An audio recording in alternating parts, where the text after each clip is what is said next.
दोस्तों, जब से हमारे देश में सिंधु घाटी सभ्यता की खोज हुई है, तब से लेकर आज तक सभ्यता में रहने वाले लोग अर्थात हमारे पूर्वज कौन थे, इस बात को लेकर भारी बहस छिड़ी हुई है।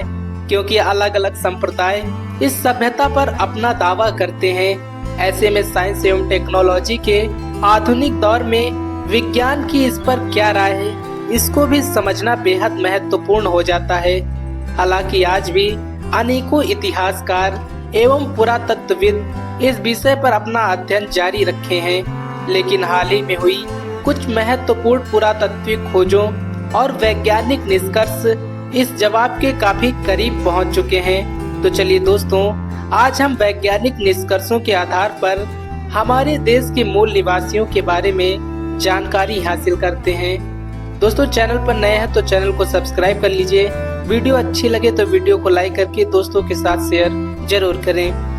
सन 1921 में जब से भारत के उत्तर पश्चिमी क्षेत्र में हड़प्पा नगर की खोज हुई है, तब से भारतीय उपमहाद्वीप के इस क्षेत्र पर हड़प्पा कालीन नगरों का सिलसिला ही मानो शुरू हो गया है, जिसके चलते आज तक हमने लगभग 1500 हड़प्पा कालीन नगरों की खोज कर ली है।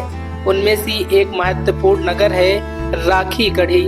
सन 1963 में हरियाणा के हिसार जिले में खोजे गए इस नगर को सालों तक एक छोटे हड़प्पा नगर के रूप में देखा जा रहा था, लेकिन सन 1997 से सन 2000 के बीच पुरातत्वविद अमरेंद्र नाथ जी के नेतृत्व में हुए उत्खनन और सन 2011 से सन 2016 के बीच डॉक्टर वसंत सिंधे की निगरानी में हुए उत्खनन से यह बात सामने आई कि राखी गढ़ी कोई छोटा सा हड़प्पाई नगर न होकर समूची हड़प्पा कालीन उत्खनन से प्राप्त अब तक का सबसे बड़ा नगर है।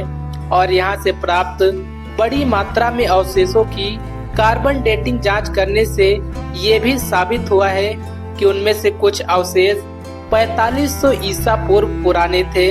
इससे एक बात तो स्पष्ट हो जाती है कि राखी गढ़ी नगर वासियों ने सिंधु घाटी सभ्यता के शुरुआती दिनों और पतनों को जरूर देखा होगा।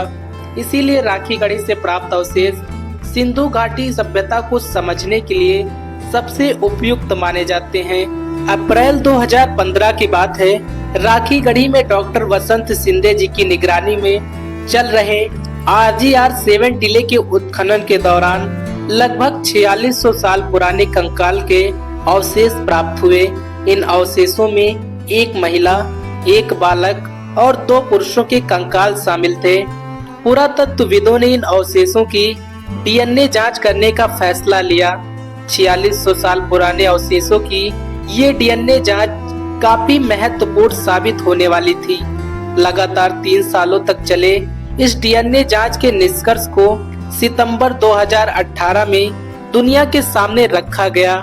जैसे ही ये निष्कर्ष दुनिया के सामने आया, दुनिया भर के कई इतिहासकार हैरत में पड़ गए, क्योंकि DNA जांच में ये स्पष्ट रूप से कहा गया था कि सिंधु घाटी सभ्यता में रहने वाले लोग आज के उत्तर भारत में रहने वाले लोगों से काफी अलग थे।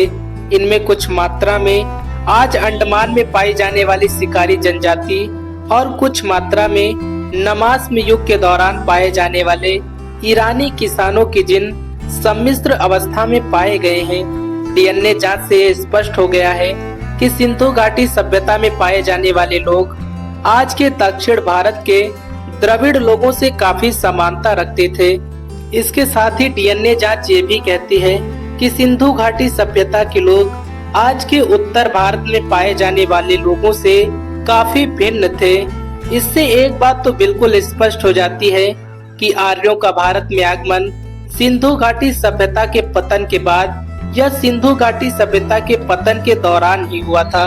राखी गढ़ी से प्राप्त DNA जांच से हमें अब यह भी स्पष्ट हो चुका है कि अफ्रीका के जंगलों से निकला आदिमानव अपनी लाखों साल की यात्रा के दौरान दुनिया भर में फैला और विभिन्न प्रजातियों में विभाजित हुआ, जिनमें से कुछ प्रजातियों ने खेती करना प्रारंभ कर दिया, तो वहीं कुछ लंबे समय तक शिकार पर ही आधारित थे।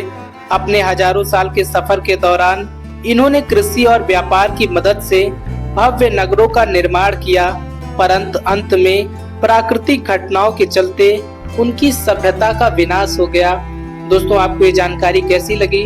कमेंट बॉक्स में अपनी राय जरूर दें। कल फिर से मिलेंगे एक नई वीडियो के साथ। तब तक के लिए जय हिंद, जय भारत।